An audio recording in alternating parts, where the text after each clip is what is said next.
The question is, what is reality? Well, there's one aspect of reality that is filtered through the faculty of mind we call reason. It's the part of our mind that we call reality testing or reality checking. So if somebody told you there is a large blue elephant sitting in the right-hand corner of the room and it's levitating about 3 feet above the ground, your reality testing mechanism would look over in the corner of the room and say, there's no elephant there. It's not real.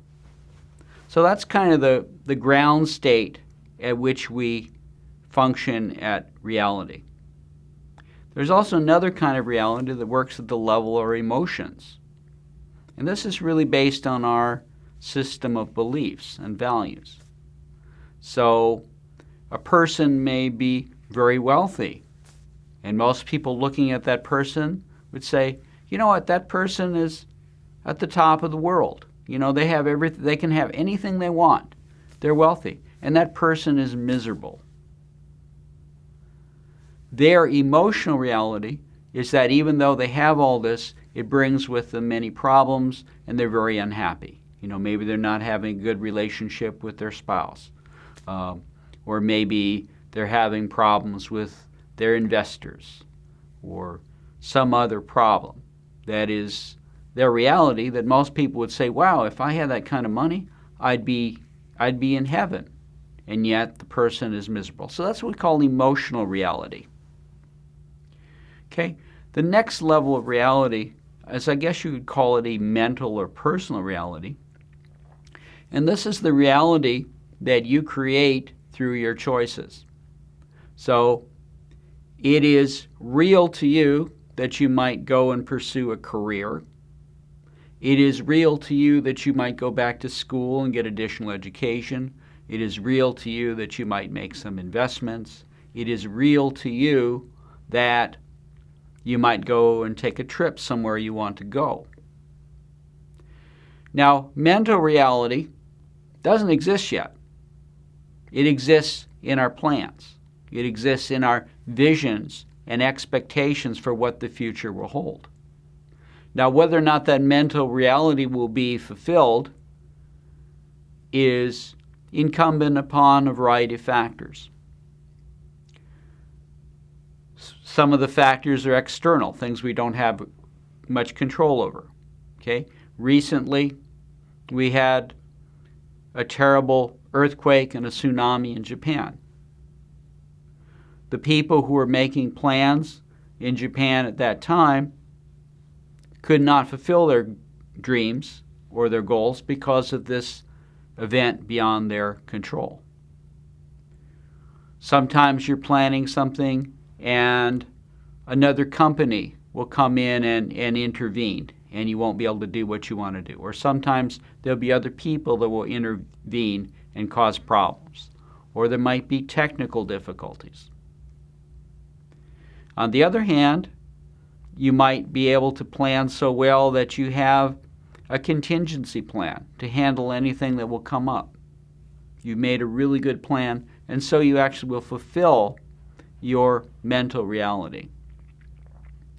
Now, there's another form of reality that we term the metaconscious reality or consciousness. And that reality is composed of what we are able to see within as we do meditation. Now, this reality continues to expand.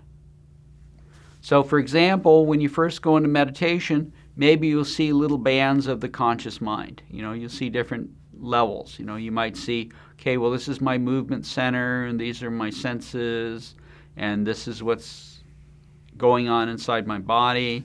These are my feelings, and this is my thinking center, and this is my ego. So your conscious reality expands as you have these experiences. And then as you continue to expand that, you may extend that into the subconscious, the metaconscious, the superconscious mind.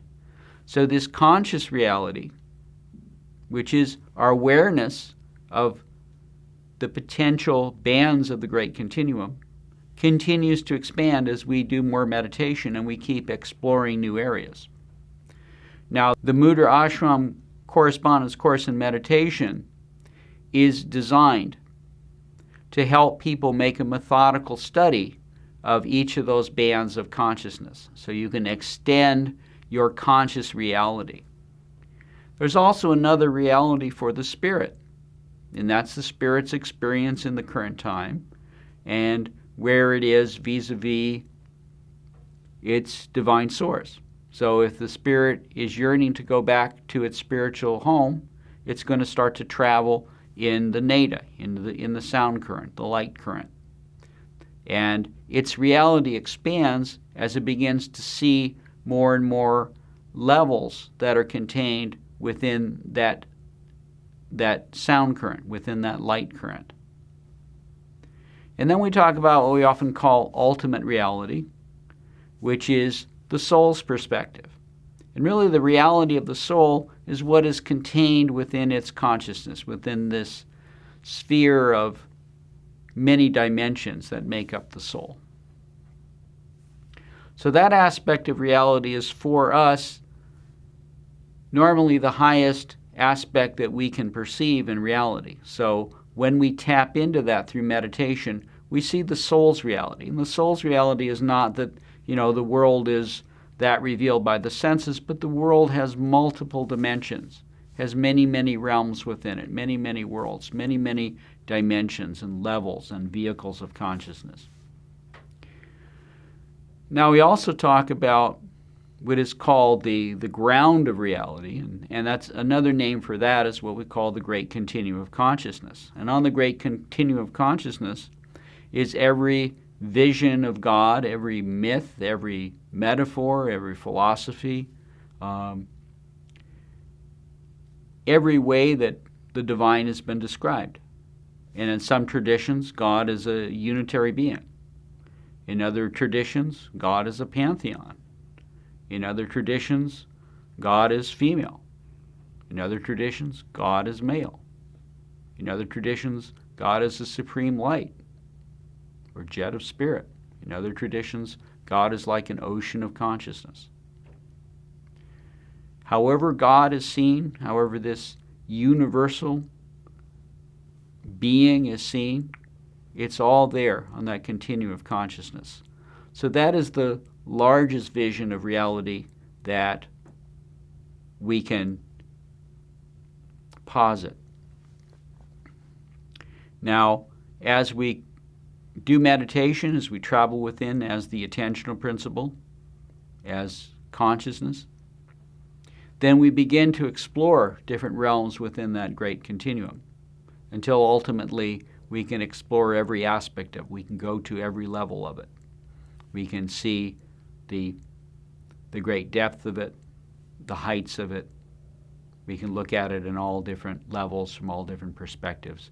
And so our vision of possible reality expands to the greatest degree.